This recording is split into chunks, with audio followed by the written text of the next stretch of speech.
नमस्कार. भक्तिप्रिया चॅनलवर आपले खूप खूप स्वागत आहे. जय श्रीराम. श्रीरामांच्या मूर्तीजवळ सीतामातेची मूर्ती का नाही आहे हे आपण आजच्या व्हिडिओमध्ये पाहणार आहोत. चॅनलला सबस्क्राईब केले नसेल तर सबस्क्राईब नक्की करा. अयोध्या राम मंदिर हे 700 एकरमध्ये भव्य दिव्य बांधले गेलेले आहे. सध्या राम मंदिर भरपूर चर्चेत आहे.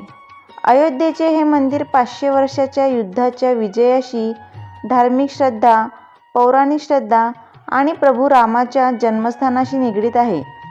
22 जानेवारी 2024 या दिवशी प्रभू श्रीरामांचा अभिषेक करण्यात आला.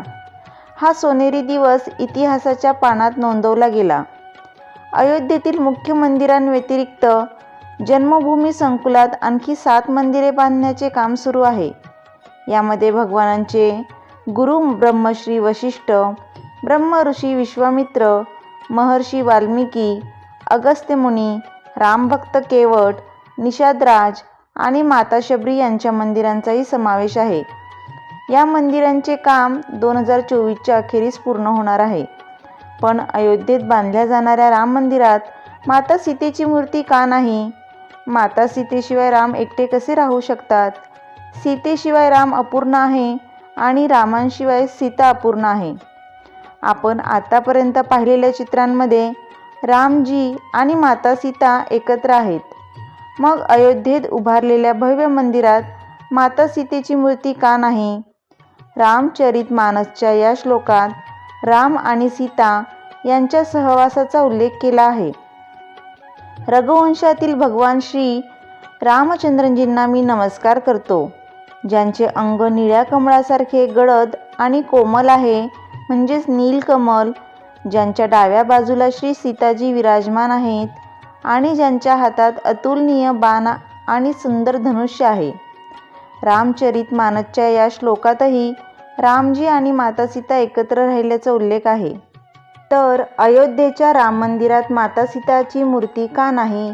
यामागचे कारण असे की श्री राम जन्मभूमी तीर्थक्षेत्र ट्रस्टचे सरचिटणीस चंपतराय यांनी सांगितले की रामलल्ला ज्या मंदिराच्या गर्भगृहात राहत आहे तेथे माता सीतेची मूर्ती असणार नाही. या ठिकाणी फक्त रामलल्लाची मूर्ती आहे. येथे 5 वर्षाच्या मुलाच्या रूपात रामलल्लाची मूर्ती बसवण्यात आली आहे.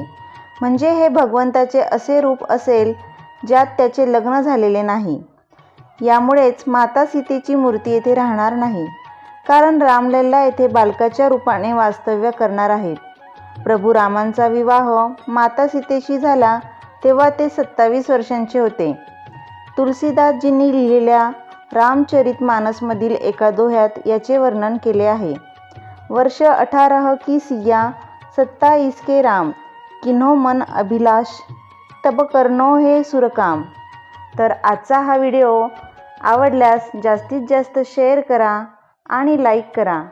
धन्यवाद.